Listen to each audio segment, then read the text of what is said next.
My name is Donna Tisdale. My husband and I own 287 acres here in Boulevard. We're about 1.5 miles north of the Mexican border. We call it the Morningstar Ranch. My husband's been here since 1964. I've been here since 1977. We've raised our kids here. It's been a beautiful place to live. I think it was about 1994, the government initiated Operation Gatekeeper in San Diego. They focused all their attention on the border down there, which pushed all the illegal traffic out here. Originally, the Border Patrol management basically called us liars. They said, this isn't happening, you know. So then we started videotaping ourselves, and media crews caught, 100 people at once, and they started paying attention. This is March 17th. I don't know, about 7:30 a.m. There's 14. We would have groups of 100, groups of 60, groups of 25 men come right through our yard here. Today's May 8th. 20 of them. About 20 of them. This is an everyday thing. We would wake up to the sound of an army stomping by, our dogs going crazy, the neighbor's dogs going crazy. 6 a.m. These guys are coming right by our house. We were basically under siege. You couldn't sleep at night. You didn't know who these people were, what their intentions were. Were they going to try and stop and rob you so they had some cash when they went? They walk right down our roads, right through our gates, right over our fences. This is one of the trails that the illegals come in on. They happen to go under here instead of going through the fence. You can see all the scuff marks where they've gone up the bank, and they leave their trash as an old water jug.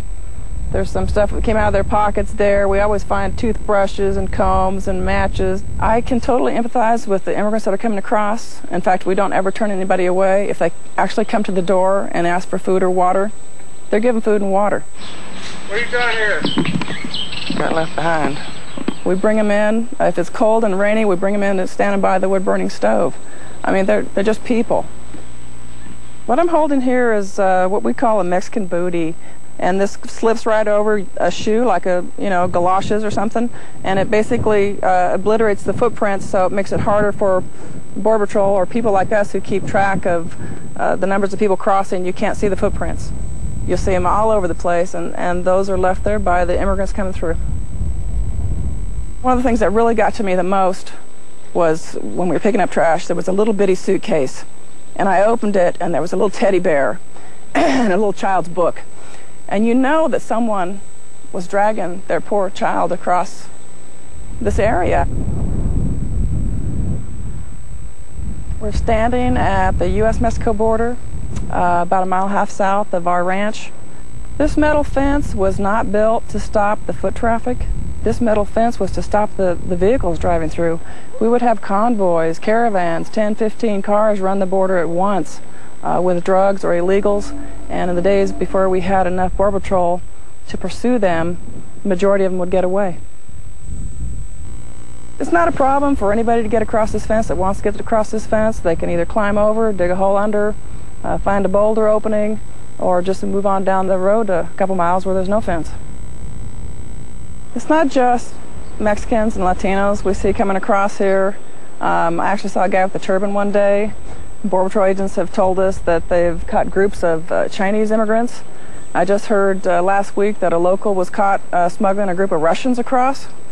So, whoever wants to come across the border, they end up going through Mexico, and they half time come through here. Big business is the reason that we have illegal immigration.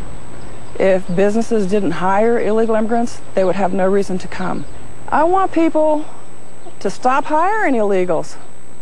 I don't care if you hire them for a gardener, for a babysitter, for working in your factory, for, being a maid in your motel. Stop hiring them. Hire American first. If people would quit hiring illegals, they would quit coming. And then we wouldn't have this huge population explosion looming over our head. I'm not anti-immigrant in general. My great-grandfather was an Italian immigrant. My grandfather was a first-generation Italian-American. My daughter-in-law is biracial. My grandchildren are multiracial. My nieces are married to Latinos. So, we're the average typical Southern California family where we've got You know, we're the Heinz 57 variety. We're not all lily white cracker folks, you know. So, but the point is, it's not just who's coming across, it's the numbers. You know, you can't ever get away from the numbers. There's just way too many people. I mean, if 13,000 people come across our little mile of the border, what comes across the rest of the border?